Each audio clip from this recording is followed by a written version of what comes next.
ශලෝම් සියලු දෙනාටම අදත් අපි ඔයාලා වෙනුවෙන් දේව වචනේ අපි අධ්‍යයනය කරන්න සූදානම් වෙනවා. එමු අපි මුලින් උන්වහන්සේට ගායනා කරමු. උන්වහන්සේට කියමු අපේ දුර්වලකමේදී උන්වහන්සේගේ බලය සම්පූර්ණ වෙන නිසා අපිට කාන්තාරයේදී උන්වහන්සේගේ මුහුණ හමු වෙනවා. ඉතින් අපේ මේ දුර්වලකමේදී උන්වහන්සේගේ බලය සම්පූර්ණ වනු පිණිසත් උන්වහන්සේගේ නාමය උසස් වෙනු පිණිසත් අපි උන්වහන්සේගේ නාමය කියලා උන්වහන්සේට ප්‍රශංසා කරමු. හලෙලූයා.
ස්වාමිනී ඔබ හැර වෙන යහපතක් මට නැහැ.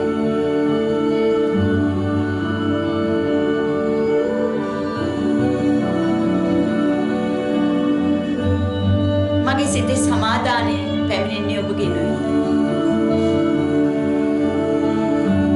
මගේ ආත්මයට සමාදානය පැමිණෙන්නේ ඔබගෙනුයි. ස්තුතියි පියාණනි. හලෙලූයා.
වෙන දෙවි කෙනෙක් කවුද?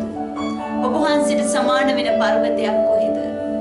ස්තුතියි පියාණනි. ස්තුතියි. මගේ ආත්මේ සැනසීම ඔබයි. නිවාඩු ඔබයි. ඔබට ස්තුතියි පියාණනි. ඔබ හැර වෙන යහපතක් මට නැත. සැබවින්ම නැත්තේ. ඔබ මාගේ දෙවියන් වහන්සේ. ඔබ මාගේ පියාණෝය. හලෙලූයා. ඊශ්‍රායල්ගේ ප්‍රශංසාව මාධ්‍ය වැඩවසන යහවේ සම්දුන්ට ප්‍රශංසා වේවා. හලෙලූයා. ස්තුතියි ස්වාමී. ප්‍රශංසා වේවා. ඔබ වන්ද කරते स्वामी सिस्टर. हालेलुया. धन्यवाद धन्यवाद धन्यवाद. स्तुति प्रशंसा වේවා. මහිම වේවා. ශාලෝම්. හොඳයි. අද අපි කතා කරන්න යන්නේ ඔයාලට මතක ඇති මම කලින් ඔයාලා සමග බෙදාගත්තා සුභාරංචිය කියන පණිවිඩය. ඒ සුභාරංචියට කලින් මම ඔයාලා සමග බයිබලයේ ප්‍රධාන කාරණා ගැන කතන්දරයක් හැටියට පොඩ්ඩක් කියලා දුන්නා. එතනින් අපිට බයිබලයේ කියවන්න පහසු වෙන විදියට. ඊට පස්සේ සුභාරංචිය ගැන අපි කතා කරලා මම කිව්වා අපි රාජ්‍යයට ඇතුල් වෙන්නේ කොහොමද? රාජ්‍යයේ සුදුසුකම ලබා ගන්නේ කොහොමද කියලා ඉදිරියට ක්‍රමානුකූලව ඉගෙන ගමු කියලා. ඉතින් ඊට පස්සේ මම ඔයාලට නැවත වීඩියෝ එකකින් පණිවිඩයකින් කතා කළා ක්‍රිස්තියානි කියන්නේ ආගමක් නොවන බව. ඉතින් දැන් මේකයි අපි කරන්න යන්නේ අර ස්වර්ග රාජ්‍යයේ කාරණාවල් සොයා ගන්න කලින් රාජ්‍යයට ඇතුල් වෙන්න කලින් රාජ්‍යයේ කාරණාවල් පිළිබඳව අපි ඉගෙන ගන්න කලින් අපි ටිකක් ඊට විශේෂ කාරණා කීපයක් ගැන බලන්න යනවා. අද දවසේ අපි දකින සභාවල් පිළිබඳ කිව්වොත් ඒ ගැන අපි කතා කරන්න යනවා. ඒ ගැන නිවැරදි අවබෝධයක් අපිට තියෙන්න ඕන. ඒ වගේම ක්‍රිස්තියානි කියන එක ආගමක් නෙවෙයි කියලා මම ඔයාලට කිව්වා. ඒ අවබෝධය මම හිතනවා ඔයාලා ලබා ගත්තා කියලා. මක් නිසාද ඒක අපිට විශේෂයි. ඒ වගේම අද කතා කරන්න යන පණිවිඩයත් විශේෂයි. මේ පණිවිඩ තුනත් සමග ඊට පස්සේ අපි රාජ්‍යයේ ඇතුල් වීමේ සුදුසුකම් ලබා ගන්නා වූ කාරණාවල් ගැන කතා කරන්න යනවා. අපි ඉගෙන ගත්තා උන්වහන්සේගේ මෙසියස් වහන්සේ කියන නාමයේ තේරුම අපි ඉගෙන ගත්තා මේ ක්‍රිස්තියානි කියන්නේ මෙසියස් වහන්සේ කියලා කියන්නේ ආලේපලද්දා කියන නාමයයි. එතකොට මේ උන්වහන්සේගේ ගෝලයන්ව දැකලා අන්තියෝගියේ මම හිතන්නේ ඒ අන්‍ය ජාතිකයන් ග්‍රීක අන්‍ය ජාතිකයෝ තමයි මේ ක්‍රිස්තියානි කියන නාමය ඒගොල්ලන්ට තැබුවේ. එතකොට මේ ක්‍රිස්තියානි කියන නාමය අපි බලමු අන්තියෝකියේ. ඒගොල්ලෝ තමයි ක්‍රිස්තියානි කියන නාමය මේ ගෝලයන්ට තැබුවේ. ඒක කාලයාගේ ඇවෑමෙන් ක්‍රමානුකූලව ටික මේක ආගමක් හැටියට පරිවර්තනය වුණා. ඉතින් මම ඔයාලට කිව්වා ක්‍රිස්තියානි කියන්නේ ආගමක් නෙමෙයි. උන්වහන්සේ බයිබලයේ අපි දකින්නේ ආගමක් ගැන උන්වහන්සේ කතා කරනවවත්. ඒ නිසා අපි මෙතන ඉගෙන ගත්තා මේ අන්‍ය ජාතිකයන් විසින් තමයි ග්‍රීක ජනතාව අන්තියෝකියාවේ ඒගොල්ලෝ තමයි මේ පුංචි මෙසියස්වරු ඒ කියන්නේ ආලේපලද්දෝ කියලා ගෝලයන්ට ප්‍රථමයෙන් කතා කරන්න හඳුන්වන්න පටන් ගත්තේ. එහෙමනම් අද අපි කතා කරන්න යනවා මේ මෙසියස් වහන්සේ ගෝලයන්ට දුන්නා වූ ආදර්ශය මොකක්ද? මම ඒකට ධර්මයක් කියලා කතා කළා ගිය වීඩියෝ එකේ. උන්වහන්සේ වෙනත් ආකාර ධර්මයක් තමයි ඉගෙනුවේ කියන එක ධර්මයක් නෙවෙයි. උන්වහන්සේ අපිට කිව්වේ මාව අනුගමනය කරන්න කියන. උන්වහන්සේ අපිට ආදර්ශයක් දීලා ගියේ. ඉතින් අපි මේ උන්වහන්සේගේ ආදර්ශය මත උන්වහන්සේගේ පිටුපසින් ගමන් කරන්නා වූ සෙනගක් හැටියට මෙසියස් වහන්සේව උන්වහන්සේව ෆලෝ කරන්නා උන්වහන්සේගේ පිටුපසින් ගමන් කරන්නා වූ සෙනගක් හැටියට අනුගමනය කරන්නා වූ සෙනගක් හැටියට අපි ගමන් කරනවා නම් එහෙම අයට ඒ කියන්නේ උන්වහන්සේගේ ගෝලයන්ට බයිබලයේ මොන ආකාරයෙන්ද හැඳුන්වුවේ කියන එක තමයි අද ඉගෙන ගන්න යන්නේ. මොන ආකාරයේද හැඳුන්වුවේ ඒගොල්ලන්ම කියන එක. දැන් අන්‍ය ජාතික අයනේ ඒගොල්ලන්ට ක්‍රිස්තියානිවරු කිව්වේ. එතකොට මේ අපි දැන් බලන්න යන්නේ මොකද උන්වහන්සේ හිටියේ යුදෙව් දේශයේනේ, ඉස්රායල් දේශයේනේ. ඒ දේශයේ ඒ සෙනග මේගොල්ලන්ව මොන නාමයෙන් හැඳුන්වුවද කියන නාම එක තමයි අපි අද කියවන්න යන්නේ, හොයාගන්න යන්නේ. හොඳයි. ඒකට කලින් මම ඔයාලට කියන්න කැමතියි මෙසියස් වහන්සේ පොළොවට ආපු කාලෙත් අපි දකිනවා මේ සුභාරංචි පොත්වල අපිට කියවන්න පුළුවන්. ගොඩක් වෙලාවට මේ මොසෙස්ගේ ව්‍යවස්ථාව කියන එක උගන්වන්නා වූ අය එකට මන්ත්‍රණ සභාව කියනවා. එතකොට මේ අය දෙකකට බෙදලා තිබුණේ. කොටස් දෙකකට බෙදලා තිබුණේ. මේගොල්ලන්ට එක කොටසකට සද්දුසිවරු කියනවා, එක කොටසකට පරිසිවරු කියනවා. දැන් මේ කොටස් දෙකකට බෙදුනේ ඇයි? ඒ කියන්නේ මේගොල්ලන්ගේ වාද විවාද. ඒ වගේම මේගොල්ලන්ව ගොඩාක් පාලනයකදී මොසෙස්ගේ ව්‍යවස්ථාව උන්වහන්සේ දුන්නා ව්‍යවස්ථාව තමයි උනත් මේගොල්ලෝ ගොඩාක් වෙලාවට අර රබ්බිවරුන්ගේ ඉගැන්වීම් තමයි මෙයන් ළඟ තිබුණේ. ඒ වගේම මේගොල්ලෝ කරපු දෙයක් තමයි දෙවියන් වහන්සේගේ වචනයට එක්ක යමක් එකතු කළා, එක්ක යමක් වැඩි කළා. එතකොට දෙවියන් වහන්සේගේ කැමැත්ත මෙතන ඉෂ්ට වෙන්නේ නැහැ. එතකොට ඒ කාරණේ නිසාම මෙසේස් වහන්සේ මේගොල්ලන් සමග කිසි සම්බන්ධකමක් අපි දැක්කේ නැහැ. හැම වෙලේම ඔයගොල්ලෝ විරුද්ධතාවය තමයි මෙසේස් වහන්සේට පෙන්වුවේ. එතකොට මේ රබ්බිවරු කියන්නේ කවුද කියලා අපි කියනවා නම් දේව වචනේ කොහෙවත් රබ්බිවරු පත් කරලා නැහැ දෙවියන් වහන්සේ. පූජකවරු පත් කරලා තියෙනවා, ලෙවිවරු පත් කරලා තියෙනවා, ඒ වගේම රජවරු ආලේප කරලා තියෙනවා. නමුත් මේ දේව වචනේ කොහෙවත් මේ රබ්බිවරු පත් කළා කියලා නැහැ. රබ්බිවරු කියන නාමයේ අර්ථය තමා විසින් තමාව පත් කරගන්නා වූ අය. තමා විසින් තමාව පත් කරගන්නා වූ අය. ඒ ගැන සැලකිලිමත් වෙන්න තමා කොයි ස්ථානයේ ඉන්නවද කියන කාරණය තුල උගන්වන්නා වූ අය අපි සියලු දෙනා මේ ගැන සැලකිලිමත් විය යුතුව තිබෙනවා. අපි මේ දේවල් කරන්නේ උන්වහන්සේගේ මඟ පෙන්වීම තුලද ආත්මයන් වහන්සේගේ මඟ පෙන්වීම තුලද එහෙම නැත්නම් අපිට ඕන විදිහට අපේ කැමැත්ත ප්‍රකාරයට අපේ ආශාව ප්‍රකාරයට කරනවද කියන එකත් සැලකිලිමත් විය යුතුව තිබෙනවා. හලෙලූයා. ඉතින් දැන් අපි ඉගෙන ගත්තා ඒගොල්ලන්ගේ මේ රබ්බිවරුන් ගැන පොඩ්ඩක් දැනගත්තා. ඒගොල්ලන්ගේ සම්පූර්ණ ඒගොල්ලන් අපි නැහැ කියනව නෙමෙයි සම්පූර්ණයෙන්ම මේ වැරදි කියනව නෙමෙයි. බයිබලයේ තියෙන දේවල් ඒගොල්ලෝ පුටා දක්වමින් ඒ දේවල් වලට යමක් වැඩි කළා යමක් එක්ක අඩු කළා. ඉතින් මේ කාලේ මෙසිස් වහන්සේ මේවා ඒ කාලේ ඉඳලම තිබිච්ච දේවල්, පුරාණයේ ඉඳලම තිබිච්ච දේවල්, දැනුත් පවතින දේවල් මේවා ගැන අපි හරියට හෙව්වනම් ලස්සනට ඒවා අපිට ආත්මයන් වහන්සේ මඟ පෙන්වන ප්‍රකාරයට අපිට ඒව තේරුම් ගන්න පුළුවන් වෙනවා. ඒක තමයි උන්වහන්සේ ප්‍රඥාවේ ආත්මයක් දෙන්නේ. හලෙලූයා. එහෙමනම් අද අපි කියවන්න යනවා මේ මෙසිස් වහන්සේ ගේ මෙසිස් වහන්සේ යශුවා මෙසිස් වහන්සේව අනුගමනය කරන්නා වූ කලා වූ අයට උන්වහන්සේගේ ඒ ජනතාව, ඒ කියන්නේ යුදෙව් ජනතාව එවකට හිටියේ. ඒගොල්ලන් මේ අයව හැඳුන්වුවේ මොන ප්‍රකාරයටද කියලා දැනගන්න යනවා. අපි දැන් ඒක තහවුරු කරගමු. අපි කියවන්න යනවා අදත් ක්‍රියාපොතේ 5 වෙනි පරිච්ඡේදයේ 17 වෙනි පදය. හොඳයි.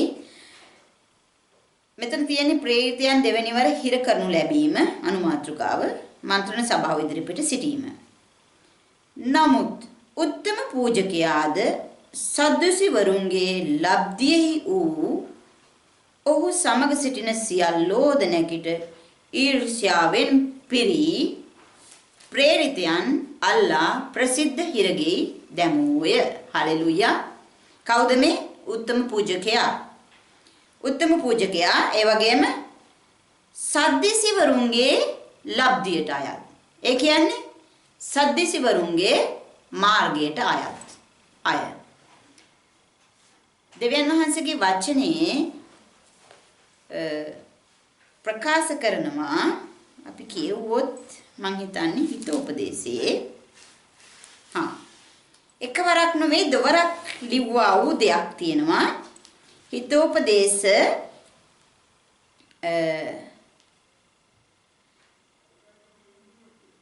16 වෙනි පරිච්ඡේදයේ 23. මිනිසයාට හරිව පෙනෙන මාර්ගයක් ඇත. එහෙත් එහි කෙලවර නම් මරණයේ මාර්ගයය. එහි කෙලවර නම් මරණයේ මාර්ගයේ. මේක මම හිතන්නේ 14 වෙනි පරිච්ඡේදයේ හිතෝප 14 වෙනි පරිච්ඡේදයේ 12 වෙනි පදයේ. මිනිසෙකුට හරිව පෙනෙන මාර්ගයක් ඇත. එහෙත් එහි කෙළවරෙහි මරණයේ මාර්ග තිබේ. හලෙලුයා. එතකොට දැන් අපි මෙතන ඉගෙන ගත්තා සද්දිසිවරුන්ට එක මාර්ගයක් තිබුණා. සද්දිසිවරුන්ට එක මාර්ගයක් තිබුණා. දැන් අපි කියවන්න යනවා ක්‍රියාපොතේ 15 වෙනි පරිච්ඡේදයේ. 15 වෙනි පරිච්ඡේදයේ 5 වෙනි පදයේ. මේකත් ඇවිල්ලා මේ අනජාතික ක්‍රිස්තියානිකාරයන් සහ මොසෙස්ගේ ව්‍යවස්ථාව පිළිබඳ ප්‍රශ්නයක් මෙතන තියෙන්නේ. 5 වෙනි පදයේ. නමුත් අදහාගත්තා වූ පරිසිවරුන්ගේ ලබ්ධියට අයත් වූ සමහරෙක් නැකිට චර්මච්ඡේදය කරන්නටත් මොසෙස්ගේ ව්‍යවස්ථාව ආරක්ෂා කරන ලෙස උන්ට අන කරන්නටත් ඕනෑයයි කිව්වෝය. මෙතන අපි බලන්නේ මේ එක වචනයක් පමණයි මේ අපිට අවශ්‍ය කරන පදයේ තුල නමුත් අදහාගත්තා වූ පරිසිවරුන්ගේ ලබ්ධියට අයත් වූ සමහරෙක් නැගිට. එතකොට පරිසිවරුන්ට වෙනත් ලබ්ධියක් තිබුණා. වෙනත් මාර්ගයක්. සද්දිසිවරුන්ට වෙන මාර්ගයක්, පරිසිවරුන්ට වෙනත් මාර්ගයක්.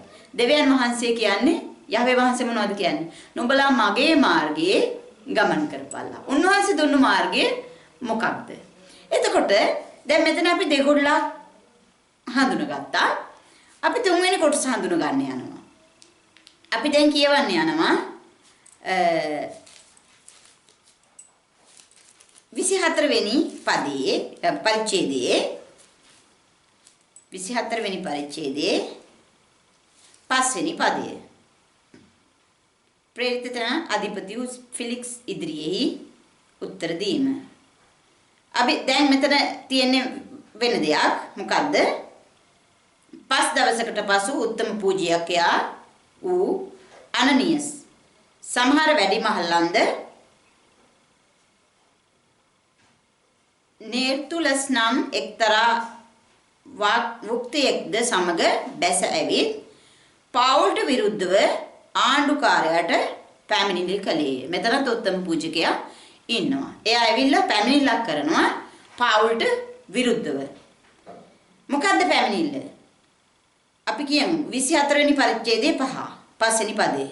මක්නිසාද මේ මිනිසයා දුර්ජනයෙක් බවද ලෝකයේ සියලු යුදෙව්වරුන් අතරේ කැරලි උපදවන්නා වූ බවද නාසරේයන්ගේ ලබ්ධියේ මූලකයෙක් බවද දැන ගනිමුව. ගතිමුව. කලින් වීඩියෝස් වල සමහරක් වෙලාවට දුර්වලකම් ඇති. මොකද මම වැඩි සිංහල භාෂාව ගොඩක් අඩුවෙන් කතා කරන්නේ. ඒ නිසා එකපාරටම මම දේශනා කරපු දේවල් ඔයාලා සමග බෙදාගත්ත දේවල් වල වචන හැසිරවීම පොඩ්ඩක් අමාරුවෙන් තිබුණා. දැන් ටිකක් මට ඒක ප්‍රැක්ටිස් වෙලා තියෙනවා. දැන් මම නිතරම සිංහල කතා කරනවා. ඒ කියන්නේ මේ වීඩියෝස් බලන අයත් කිහිප දෙනෙක් මා සමග කතා කරනවා, යම් කාරණා අහසනවා. ඉතින් මගේ දුර්වලකමේදී උන්වහන්සේගේ බලය සම්පූර්ණ වෙන නිසා ප්‍රීතියෙන් ඉදිරියට යනවා. හලෙලූයා. හොඳයි. මෙතන අපි ඉගෙන ගත්තා නාසරියන්ගේ ලබ්ධියේ මූලිකයා. එතකොට මේ මෙසියස් වහන්සේගේ ගෝලයන්ව හඳුන්වන්නේ කොහොමද? අපි දන්නවා පාවුල් ඇවිල්ලා පරිසි මාර්ගයේ පාවුල් උත්තරක් දෙනවා. ඔව් මම ඒ කාලේ එහෙම පරිසි මේ හරියටම හරි කියන පරිසි හරියටම හරි විදියට මම ඒ ලබ්ධියේ හිටියා කියලා පාවුල් ප්‍රකාශ කරනවා මේ දේ වචනේ තුල. නමුත් දැන් පාවුල් හඳුන්වන්නේ කොහොමද? නාසරියයන්ගේ ලබ්ධියේ. නාසරියයන්ගේ ලබ්ධියේ. අපි දැන් හොයාගන්න යනවා ඇයි මේ ඒගොල්ලන්ට නාසරියේ ලබ්ධියේ කියලා කියන්නේ කියලා. අපි දන්නවා ගණන් කතාව 6 තියෙනවා ඒ නාසරිය අය ගැන පිළිබඳව. ගණන් කතාව 6ට අපි ගියොත් 6 වෙනි පරිච්ඡේදයට ඒ නසරියයන් සම්බන්ධ අන 50. ඒ කියන්නේ ස්වාමීන් වහන්සේට කැප වුණා වූ නසරි කියලා කියන්නේ ස්වාමීන් වහන්සේට කැප වුණා වූ අභිෂේක ලද්දා වූ මිදිවැල කියන අර්ථයත් ඒකේ දෙනවා. ඉතින් නමුත් දැන් අපි මෙතන කියවන්න යන්නේ මෙතන තියෙන වෙනත් නසරීනයන් සහ මෙතන අපි කියුවා නාසරිත්. අපි නැවත කියවමු. නාසරීයයන්ගේ එතකොට උන්වහන්සේගේ මාර්ගයේ මේ යන අයට නාසරීය කියලා නාසරීයයන් කියලා ප්‍රකාශ කරනවා හඳුන්වනවා. අපි කියවුවොත් මතෙව් 2 වෙනි පරිච්ඡේදයේ 22 වෙනි පදය 23 වෙනි පදය නාසරෙත් නම් නුවරට පැමිණ එහි වාසය කළේය. මෙසේ ඌයේ අපි ඉහළ ඉඳලා පදේ ඉඳලා කියවුවොත් මෙසරයන් හැරීම එහෙත් අර්කෙලාඋස් තමාගේ පිය වූ හෙරොද් වෙනුවට යුදය කෙරෙහි රජකම් කරන බව ඔහු අසා එහි යන්ට බයව දෙවියන් වහන්සේ විසින් සප්නයකින් දන්වනු ලැබ ගලීලයේ පළාත්වලට ගොස් නාසරෙත් නම් නුවරට පැමිණ එහි වාසය කළේය. මෙසේ ඌයේ උන්වහන්සේ නාසරියයෙක්යයි කියනු ලබනසේකයි අනාගත වක්තෘවරුන් කරන කොටගෙන කියන ලද කාරණාව සම්පූර්ණ වන පිණිසය. හලෙලුයා. දැන් අපි දැක්කනේ මෙතන නාසරෙත් නම් නුවර උන්වහන්සේ වාසය කළා. ඒ වගේම උන්වහන්සේ නාසරියෙක්යයි කියනු ලබන්නේයයි අනාගත වක්තෘවරුන් කරන කොටගෙන. එතකොට උන්වහන්සේට නාසරියෙක් කියනු ලබනවා කියලා ප්‍රකාශ කරලා තියෙනවා අනාගත වක්තෘවරුන් විසින්. ඒ ප්‍රකාරයට දැන් මෙන්න මෙතන දකිනවා අපි නාසරියයන්ගේ මාර්ගය කියලා උන්වහන්සේගේ මාවතේ යන අයව හඳුන්වනවා. සැබවින්ම මේ උන්වහන්සේ ඉගැන්වුවා වූ මාර්ගය කුමක්ද?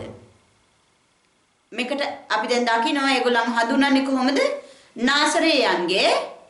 නාසරියයන්ගේ ලබ්ධිය. එහෙනම් උන්වහන්සේ අපිට උගන්වලා තියෙන්නේ යම් මාවතක් ගැන. යම් මාර්ගයක් ගැන. මේ මාර්ගය කාටද මතක? දැන් අපිට මතක් වෙන්න ඕනේ යොහාන් 14 වෙනි පරිච්ඡේදයේ 6 වෙනි පදය අපි කියවමු. උන්වහන්සේ ඒක තමයි ප්‍රකාශ කරන්නේ. යශුවා මෙසියස් වහන්සේ උට කියනසේක් මාර්ගයේද සැබෑවද ජීවනයේද මමය. මා කරුණු කොටගෙන මිස කිසිවෙක් පියාණන් වෙතට පැමිණෙන්නේ නැත. හලෙලූයා. මෙතන පියාණන් වෙතට පැමිණෙන්නේ නැත කියලා තිබෙනවා මිසක් ගැලවීම ලබන්නේ නැත කියලා නැහැ. ඒකත් තේරුම් ගන්න ඕන. පියාණන් වහන්සේ මොකද්ද? උන්වහන්සේ තමයි මාර්ගය, සත්‍ය, ජීවනය. හලෙලූයා. ඉතින් මේ උන්වහන්සේගේ මාර්ගයේ අපි ගමන් කරනකොට සැබවින්ම උන්වහන්සේගේ මාර්ගය එහෙම හැමෝටම ලැබෙන්නේ නැහැ. හම්බ වෙන්නේ නැහැ මේක. මේ අපි උන්වහන්සේව අදාහගත්ත පමණින් මේ මාර්ගය අපට ලැබෙන්නේ නැහැ. උන්වහන්සේ අදාහගත්ත පමණින් විශ්වාස කරන්න එපා අපි මේ මාර්ගයේ යනවාය කියලා. මාර්ගයේ යනවා නම් කරන්න තියෙන කාරණාවල් බයිබලයේ තියෙනවා. අපි ඒව නොකර මේ අපි උන්වහන්සේගේ මාර්ගයේ ගමන් කරනවා කියලා හිතන්නවත් එපා. ඒක හිතා ගන්නවත් බෑ. උන්වහන්සේ ඒක හැවිල්ලා තමාව රවටවා ගැනීමක් වගේ දෙයක්. අර කැඩපතකින් මූණ බලන්න හා සමානයි. එහෙමනම් මේ මාර්ගය කාටද ලැබෙන්නේ? සැබවින්ම සත්‍යතාවයට ප්‍රිය කරන්නා වූ අවංක මිනිසයන්ට මේ මාර්ගය ලැබෙනවා. සත්‍යතාවයේ සැබෑව සොයන්නට. ඒ වගේම සැබෑව තමයි අපිව නිදහස් කරන්නේ. සැබෑව සොයනකොට සැබෑව උන්වහන්සේගේ වචනය සැබෑව වචනේ තමයි අපි නිදහස් කරන්නේ. නිදහස් කරනවා කියන්නේ උන්වහන්සේගේ මාර්ගය අපට විවෘත කරලා දෙනවා. හලෙලූයා. අපි කියවුවොත් මතෙව් 7 වෙනි පරිච්ඡේදයේ මේ මාර්ගය ගැන හොඳ වචනයක් උන්වහන්සේ ප්‍රකාශ කරනවා 12 වෙනි පදයේ. එබැවින් 13 වෙනි පදයේ පටු දොරටුවෙන් ඇතුල් වෙන්න. මක් නිසාද විනාශයට යන දොරටුව විශාලය. පාරත් පළල්ය. එයින් ඇතුල් වන්නෝද බොහෝය. දැන් ඔබ විශ්වාස කරන්න ඕනේ, ඔබ කල්පනා කරන්න ඕනේ මම ඇතුල් වෙලා තිබෙන්නේ මොන මාවතෙන්ද? මේ මාවතේ බොහෝ දෙනෙක් යනවද කියන එකයි. හලෙලූයා. මම යන මාවතේ බොහෝ දෙනෙක් යනවද? මම කරන ක්‍රියාවල් බොහෝ දෙනෙක් කරනවද කියන කාරණේ ගැන ඔබට සිතන්න සිද්ධ වෙනවා. මක් නිසාද ජීවණයට යන දොරටුව පටුය, පාර අවහිරය, ඒක සම්බවන්නේ ස්වල්ප දිනෙකට. ඔබ ස්වල්ප දින අතර ඉන්නවද? බොහෝ දින අතර ඉන්නවද කියලා ඔබට දැන් සිතන්න කාලේ. ඒ වගේම මේ ගොඩක් ක්‍රිස්තියානියයි ප්‍රකාශ කරන කාරණයක් තමයි අපිට පීඩාව. පීඩාව ආශිර්වාදයක් වෙන්නේ මෙසියස් වහන්සේ උදෙසා, දෙවියන් වහන්සේ උදෙසා. උන්වහන්සේ මේ කරපු දේවල් අපි කරනකොට ඒවා මිනිස්යන්ට රුස්සන්නේ නැති වුනහම මිනිස්සු අපිට පීඩා කරනවා නම් අන්න ඕකට තමයි නියම පීඩාව කියලා කියන්නේ. ඒ වගේම දැන් මෙතන අපි දැක්කා පටු මක්නිසාද ජීවණයට යන දොරටුව පටුය, පාර අවහිරය, ඒක සම්බවන්නේ. ඒ කියන්නේ ඒක හොයන්න ඕන. නැති වුණොත් නේ දෙයක් සම්බ වෙන්නේ. ඒ නිසා මේක අපි හොයන්න ඕනේ, උනන්දුවෙන් හොයන්න ඕනේ. ඉතින් මේක පීඩා පාරට, පටු පාරට කවුද කැමති? උන්වහන්සේ මාවත ගියා. උන්වහන්සේ මාවත අපිට ඉගැන්නුවා. උන්වහන්සේ ඒ මාවතේ අපිව තනි කරලා නැහැ. උන්වහන්සේත් අපි සමග සිටිනවා. ඒ වගේම පීඩාව කියලා කිව්වොත් අපි පීඩාව ගැන නෙමෙයි මේ කතා කරන්න යන්නේ. පාර අවහිරය ඒක හම්බවන්නේ ස්වල්ප දිනෙකටය. හලෙලූයා. ඉතින් මේ ස්වල්ප දින අතර ඔබ ඉන්නවද? මම ඉන්නවද කියන එක තමයි මේ වෙලාවේ ප්‍රශ්නේ අපේ. ඔබව සෝදිසි කරන්න. ඔබ සැබෑවට ප්‍රිය කරනවද? සැබවින්ම මේ පටු මාවතේ ගමන් කරන අයගේ ජීවිත කොයිතරම්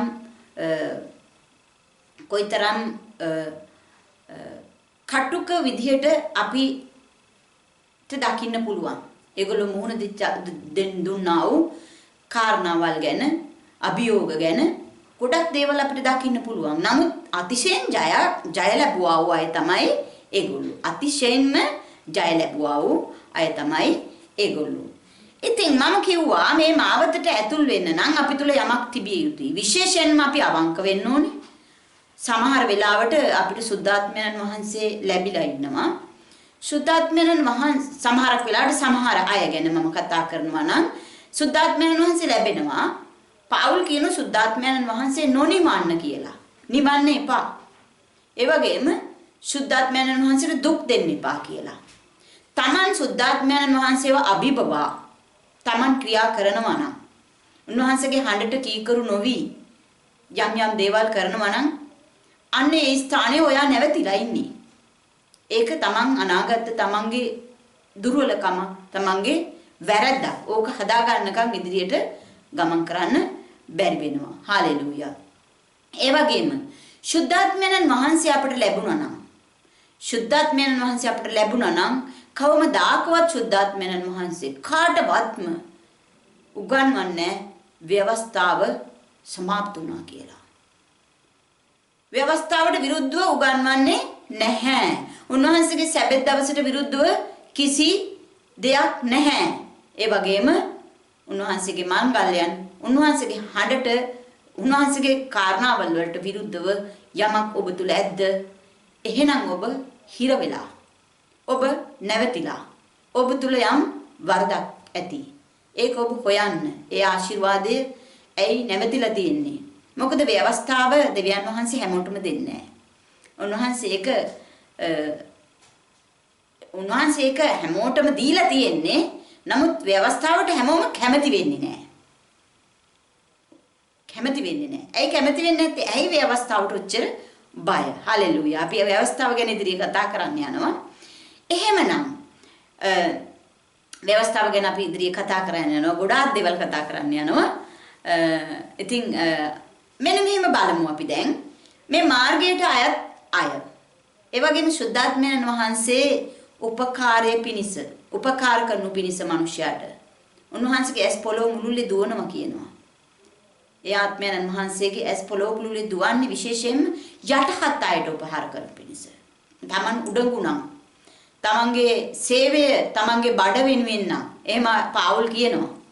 මේ වගේ දේවල් පාවුල් තුමා ප්‍රකාශ කරලා තියෙන වචනේ.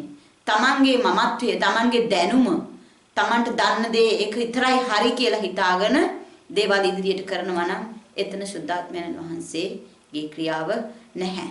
ඒ නිසා ඔබ විමසන්න ඔබ ගැන. ඔබ විමසන්නේ ඇයි මම ව්‍යවස්ථාවට බයයි?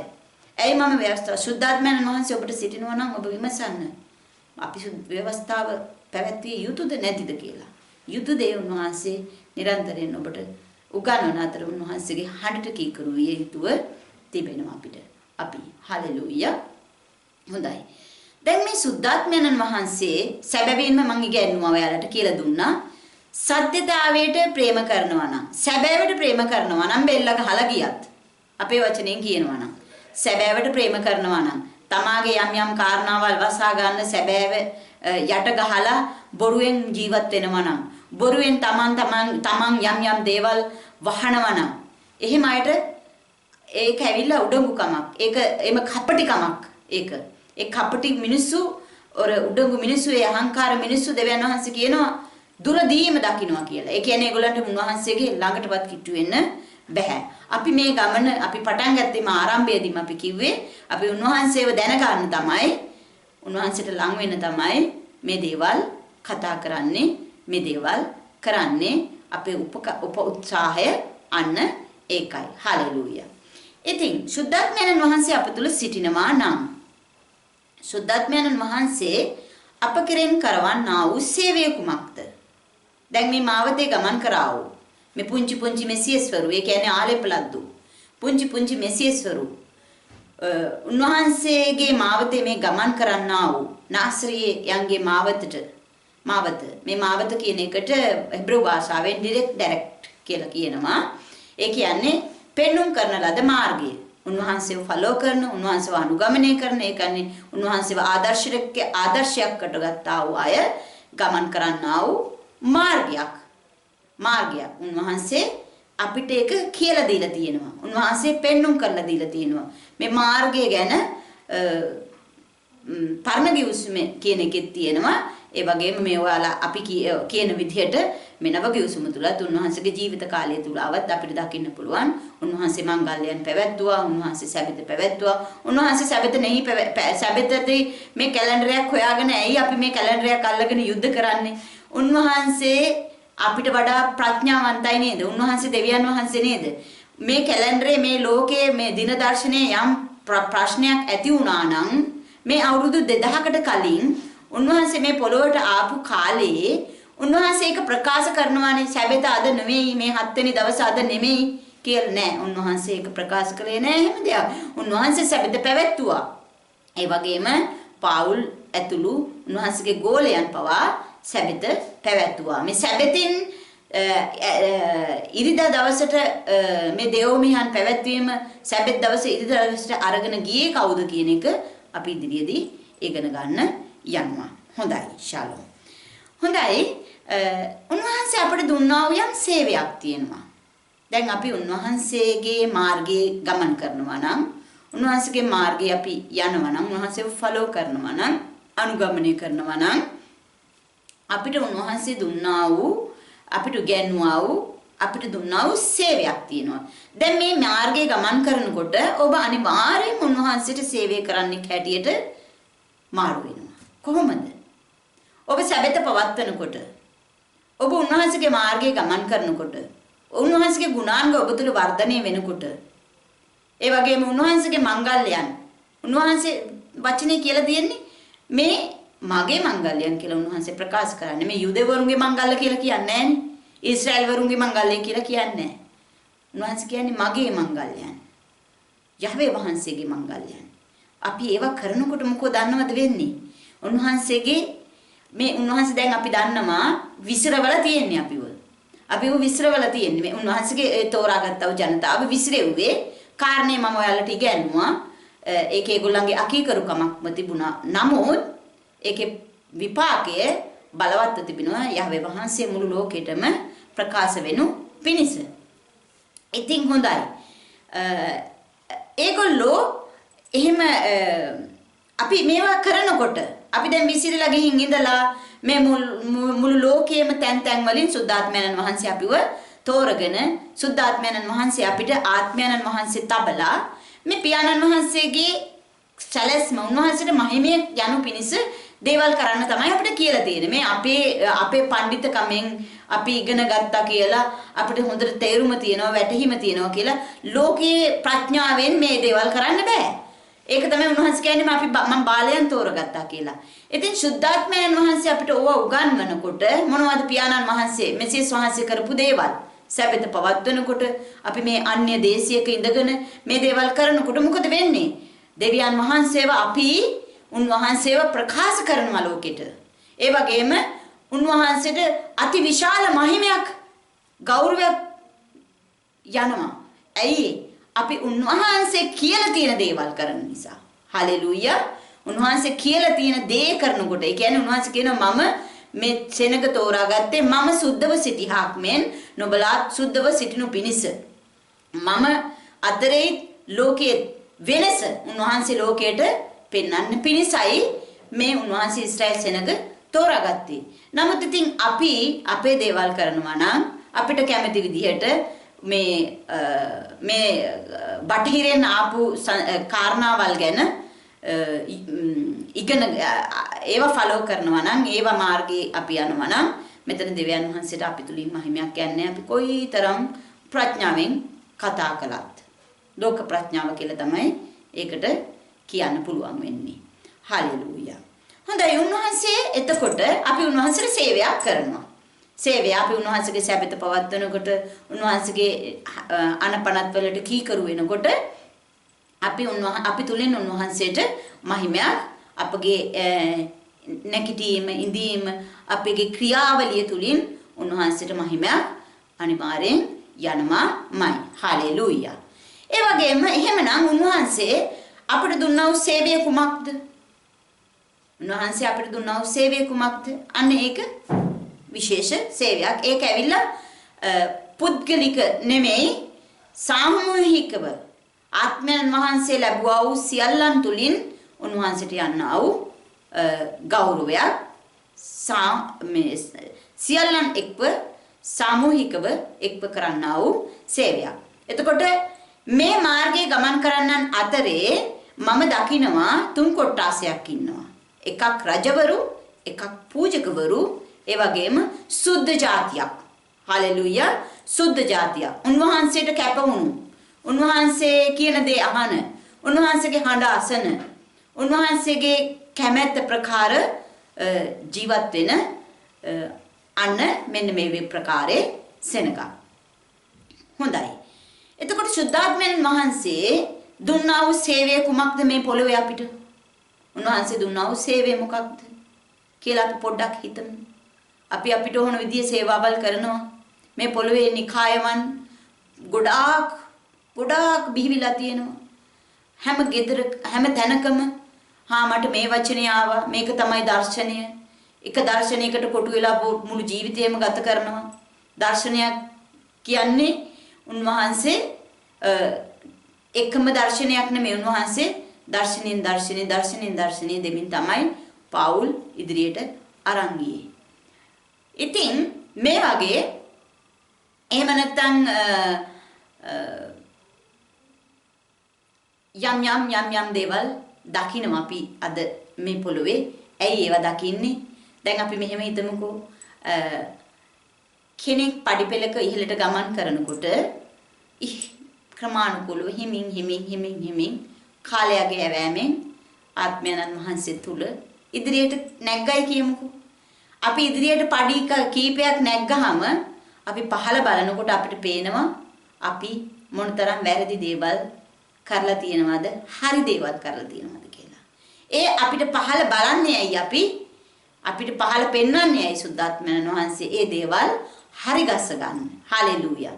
සම්පූර්ණත්වයට පැමිණෙන තුරුත් අපිට තියෙනවා එක පාරටම දරුවෙක් ලොකු වෙන්නේ නැහැ වගේ ක්‍රමානුකූලව යම් ගුරුවරුන් යටතේ අපිට ඉගෙන ගන්න තියෙනවා. යම් ගුරුවරුන් යටතේ ඉගෙන ගනිමින් යම් සම්දිස්ථාන පසු කරමින් අපි ගමන් කරන්න ඕනේ. අර කුණු වෙන අර එක තැනක පල් වෙන වතුර වගේ පල් වෙන්න හොඳ නැහැ. මගේ ආත්මික ජීවිතය ගැන මම ස්වාමීන් වහන්සේට ස්තුති කරනවා. උන්වහන්සේ ක්‍රමානුකූලව මට අවශ්‍ය වෙලාවට අවශ්‍ය ස්ථානයේ තබමින් මාව පෝෂණය කරමින් ඉදිරියට ගමන් කරනවා. ඉදිරියට රැගෙන යනවා. හාලෙලූයා. ප්‍රශංසා වේවා. මොකද සමහරව තමන්ට මඟ පෙන්වන්නා වූ අයව දෙවියන් වහන්සේ කරගන්නවා. එහෙම නෙවෙයි. දෙවියන් වහන්සේ අපේ දෙවියන් වහන්සේට කවුරුවත් සමාන කරන්න බෑ.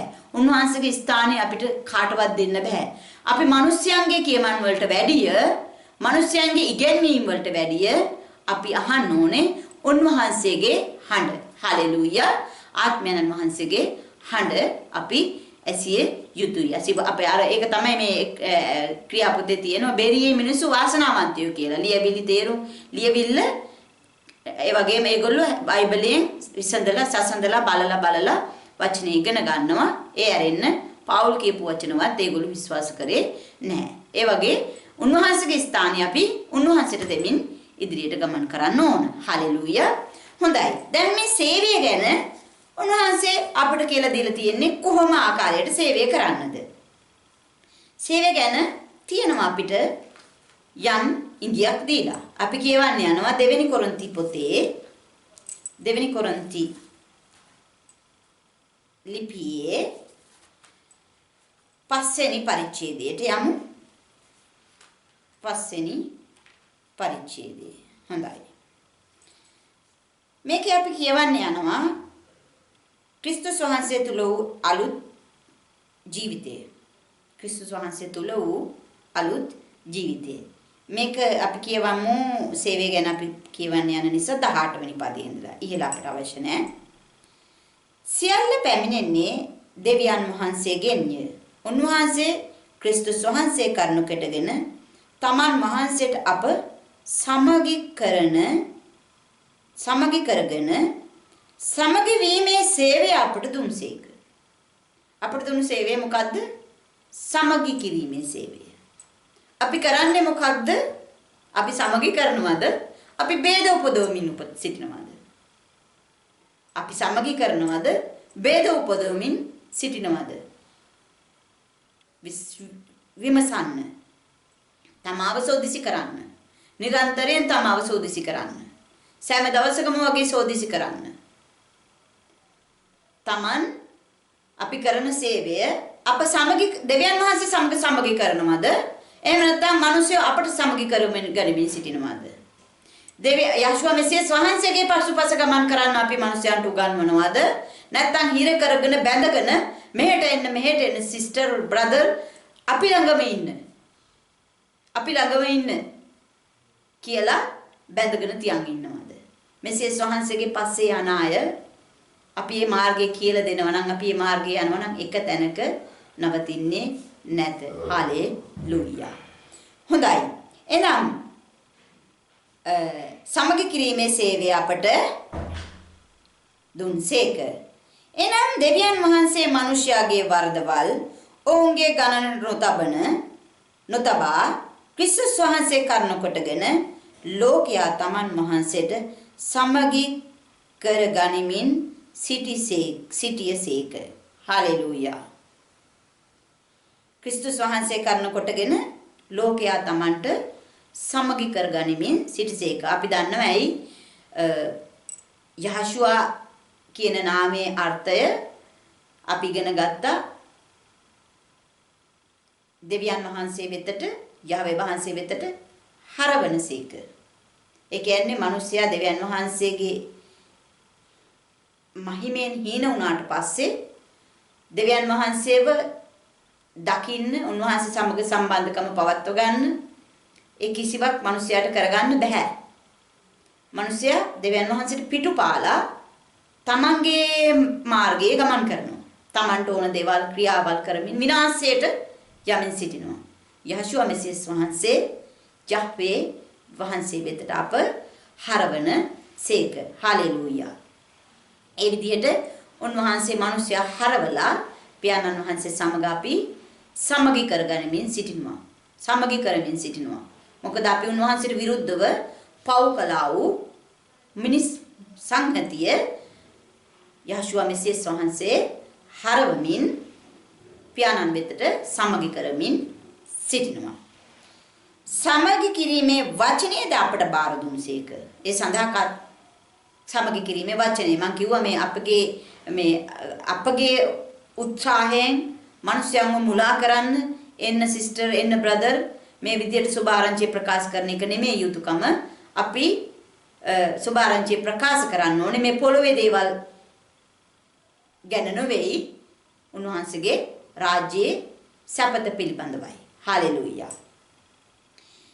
20 වෙනි පදයේ එබැවින් සමගි කිරීමේ පණිවිඩය. එබැවින් දෙවියන් වහන්සේ අප ලවා ඉල්ලවන්නාක් මෙන් අපි ක්‍රිස්තුස් වහන්සේ වෙනුවෙන් ස්ථානාධිපතියෝව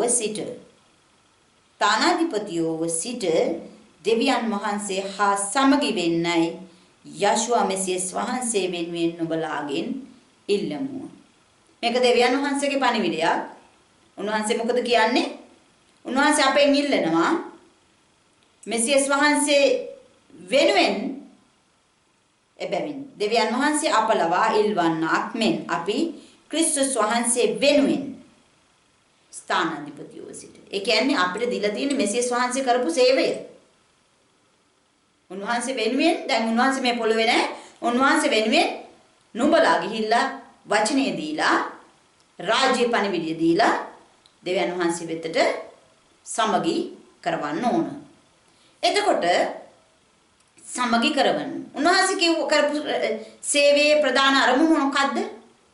උන්වහන්සේ රාජ්‍ය පිළිබඳ ප්‍රකාශ කළා. මේ පොළොවේ දේවල් ගැන නෙවෙයි. පොළොවේ දේවල් ගැන ප්‍රකාශ කළාම නෑ කියන්නේ. උන්වහන්සේගේ සේවයේ ප්‍රධාන අරමුණ තමයි රාජ්‍ය පිළිබඳ.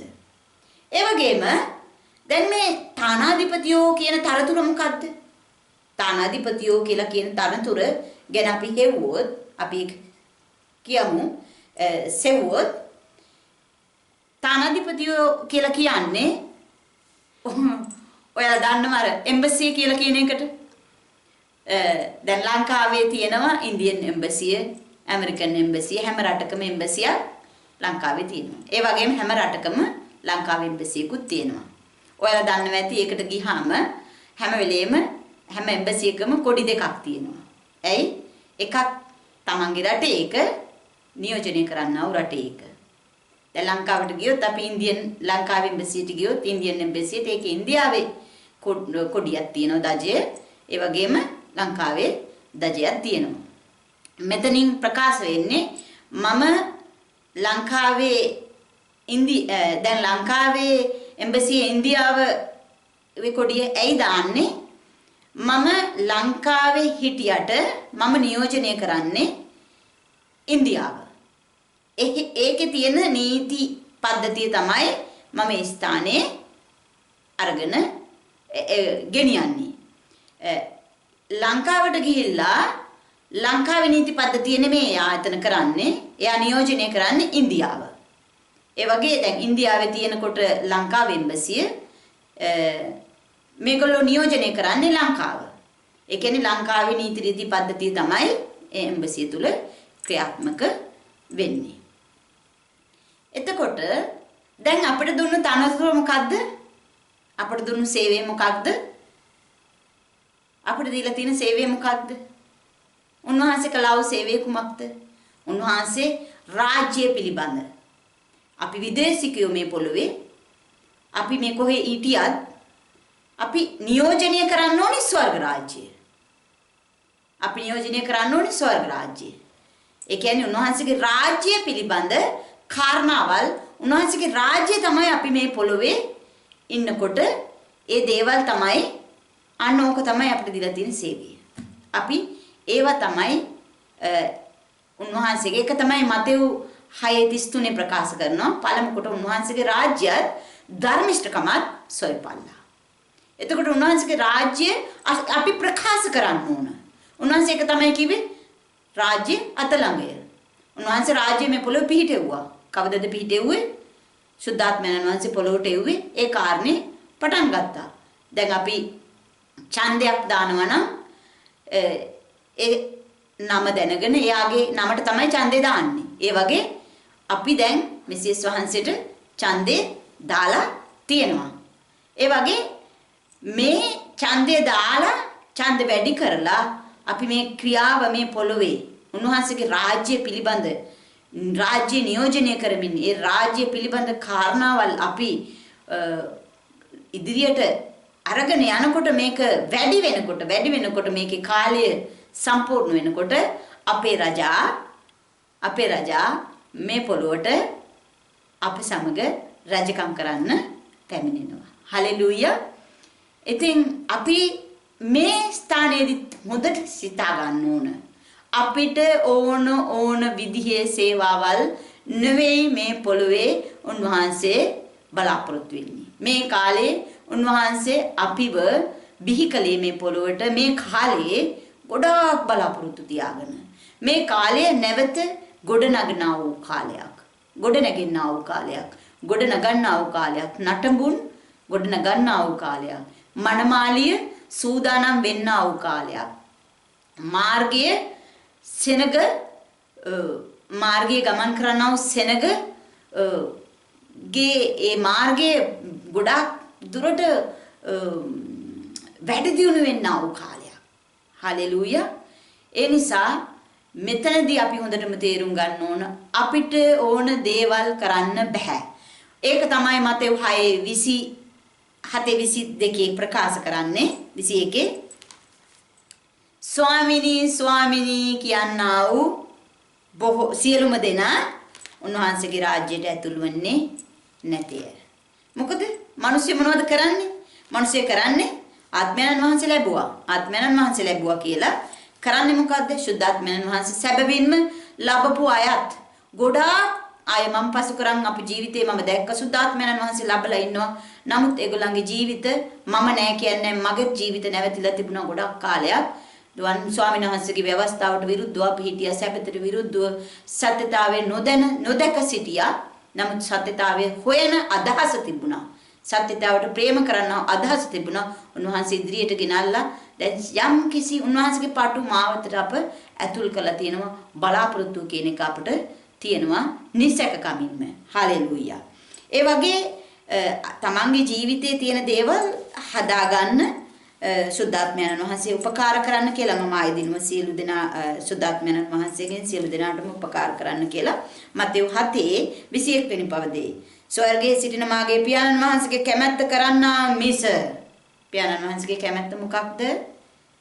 පියාණන් වහන්සේගේ කැමැත්ත තමයි මේ ටෝරා එකේ ලියලා දීලා තියෙන්නේ. ටෝරා එක අපි කඩ කරනවා නම් පියාණන් වහන්සේගේ කැමැත්ත එතන ඉෂ්ට වෙන්නේම නැහැ. ඒ නිසා කරුණා කරලා අපි සියලු දෙනාම උන්වහන්සේගේ කැමැත්ත කරන්නෝ වෙමු. සුද්ධාත්මයන් වහන්සේ ආවනම් මුළු සත්‍ය කරා රැගෙන යනවා. මේ පොඩි ඇත්තක් මුළු සත්‍ය ටිකක් නෙමෙයි. සත්‍ය ටිකක් හොයනවනම් මුළු ලෝකෙම තියෙනවා. හැමෝම ගාව තියෙනවා. මුළු සත්‍ය කරා ගමන් කරන මාවතේදී ඔබට ව්‍යවස්ථාවට ඇතුල් වෙන්න සිද්ධ වෙනවාමයි. ඔබට සැබතට ඇතුල් වෙන්න සිද්ධ වෙනවාමයි. උන්වහන්සේගේ මාංගල්‍යයන් සමරන්න සිද්ධ වෙනවාමයි. ඒ නිසා ඔබ මේ ගැන ආත්මයන් වහන්සේ නිවලා තිබෙනවා නම් දුක් දීලා තිබෙනවා නම් මේවා ගැන පසුතැවිලා යාඥා කරන්න විමසන්න සුද්ධාත්මයන් වහන්සේ කවදාවත් ව්‍යවස්ථාවට විරුද්ධව උගන්වන්නේ නැහැ. පියාණන් වහන්සේගේ වචනේ උන්වහන්සේ කතා කරන්නේ. ස්වර්ගයේ සිටින මාගේ පියාණන් වහන්සේගේ කැමැත්ත කරන්නා මිස මට ස්වාමිනී කියන සියල්ලෝම ස්වර්ග රාජ්‍යයට ඇතුල් නොවන්නෝය. ඒ නිසා ඔබ විමසන්න ඔබ ස්වර්ග රාජ්‍යයේද ඉන්නේ රාජ්‍යයේ සුදුසුකම ඔබ ලබලා තියෙනවද කියන එක. හලෙලූයා. ඉතින් මේ ගැන තව දුරට කතා කරන්න පුළුවන් ගොඩක් කාරණාවල් තියෙනවා. ඒවා අපි ඉදිරියේ ටික ටික කතා කරමු. ටික ටික ඉගෙන ගනිමු. අද දවසේ අපි ඉගෙන ගත්තා. අපි ඇවිල්ලා මාර්ගයට අයිති අය. උන්වහන්සේ දුන්නා වූ සත්‍ය මාර්ගය සත්‍ය ජීවනය කරා ගමන් කරනවා නම් සදාකාල ජීවනය නම් මේ පුත්‍රයාණන් වහන්සේ සහ පියාණන් වහන්සේව දැනගැන්මේ. හලෙලූයා. ඒ නිසා සත්‍යතාවයට ප්‍රිය කරන්නා වූ සුළු සෙනගක් ඉදිරියට මේ වචනය සුද්ධාත්මයන් වහන්සේ රැගෙන යන නිසා සුද්ධාත්මයන් වහන්සේට ස්තුති කරනවා. වචනය අසන්න ඔබලාට ස්තුති කරනවා. ඒ වගේම මේ වචනය ඔයාලගේ ජීවිතවල බොහෝමයක් පළ දරන්න කියලා සුද්ධාත්මයන් වහන්සේ යශුවා මෙසිස් වහන්සේගේ සුද්ධාත්මයන් වහන්සේගේ උපකාරය සහභාගීකම සමගින් යශුවා මෙසිස් වහන්සේ සමග පංගුකාරකම ඇතිව පියාණන් වහන්සේ සමග සමගි වෙන්නයි කියලා ආරාධනා කරනවා සැමටම. ඉතින් නැවතත් මම කියන්නේ අපි ස්ථානාධිපතියෝ නම් අපිට ඕන දේවල් කරන්න බෑ. අපි උන්වහන්සේගේ රාජ්‍යය මේ පොළොවේ නියෝජනය කරන්න ඕනේ. මේක ඉදිරියට අරගෙන යන්න ඕනේ. අපි සෑම එක්ව මේ දේ කරමු. හලෙලූයා. ඒ වගේම ඔබ විමසිලිමත් වෙන්න. ඔබ පටුමාවතේ සිටිනවාද? ස්වල්ප දිනක් යන්නා වූ ඒ මාවත ඔබට ලැබිලා නැත්නම් ඔබ ඒක හොයන්න පටන් ගන්න අද දවසේම ආත්මයන්න් වහන්සේ තුල විමසමින්. එහෙම නැත්නම් ඔබ බොහෝ දෙනෙක් යන්නා වූ මාවතේ ඉන්නවද කියලා ඔබ ගැන සෝදිසි කරන්න. මක් නිසාද සුද්ධාත්මයන් වහන්සේගේ දෙවියන් වහන්සේගේ වචනේ ප්‍රකාශ කරන්නේ එලිදරව් පොතේ නිරන්තරයෙන්ම ප්‍රකාශ කරන්නේ සුද්ධාත්මයන් වහන්සේ සභාවලට කියන දේ කන් ඇත්තෝ අසාවා. හලෙලූයා. කන් ඇත්තෝ අසාවා. ඒ ප්‍රකාරයට ආත්මික ඇස කන සුද්ධාත්මයන් වහන්සේ විවර කර දෙනු පිණිස උන්වහන්සේගේ සත්‍යතාවයේ කරා ගමන් කරන්නට ලියවිලි වටහා දෙනු පිණිස ඔබ වෙනුවෙන් මේ වචනේ අසන සියලු දෙනා වෙනුවෙන් සුද්ධාත්මයන් යහවේ වහන්සේගේ අභිමුඛේ යාඥා කරමි. ශාලොම් සියලු දෙනාට.